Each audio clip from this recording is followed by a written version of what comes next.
আমি আপনাদের সকলের কাছে বিনীত অনুরোধ করছি, প্লিজ কেউ এখানে জোর করে কেউ দাঁড়িয়ে থাকবেন না, আমাদেরকে সহযোগিতা করেন। আপনারা একটি সাইকেল চেপে আমাদের প্রিয় নেত্রীর জন্য আপনারা দোয়া করেন এবং আপনাদের যে ফুটেজগুলো দরকার সেগুলো আপনারা নেন এবং আমাদের যারা দায়িত্বশীল চিকিৎসক রয়েছে, আমাদের যারা সিনিয়র নেতৃবৃন্দ আছে তাদের সাথে কথা বলবেন।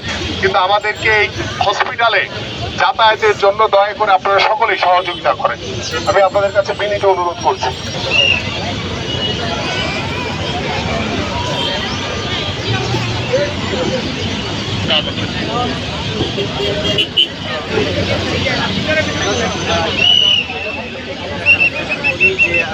বিএনপির আরো একজন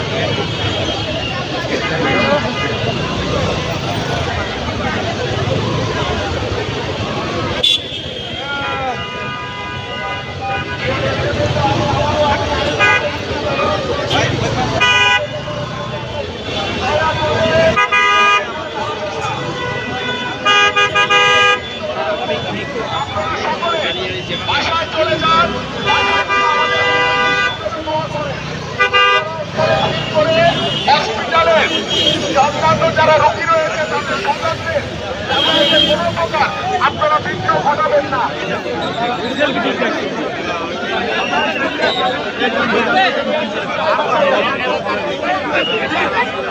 আমি আবারও বলছি, আপনাদের সকলের কাছে বিনীত অনুরোধ করছি, আপনারা বাসায় চলে যাবেন, আপনারা সবাই বাসায় চলে যান, আপনারা বাসায় চলে যান, সবাই বাসায় গিয়ে আমাদের প্রিয় নেত্রী দেশনেত্রী বেগম খালেদা জিয়ার জন্য বাসা থেকে আপনারা ঘরে ঘরে বসে দোয়া করেন। এই হসপিটালের সামনে এসে কেউ দয়া করে কোনো ভিড় করবেন না, কোনো জটলা তৈরি করবেন না। আমরা এই হসপিটাল কর্তৃপক্ষকে সহযোগিতা করতে চাই। আমাদের প্রিয় নেত্রী তিনি ওই হসপিটালে ভর্তি আছেন, আপনাদের কাছে অনুরোধ করেছেন দয়া করে কেউ আপনারা হসপিটালের সামনে থাকবেন না।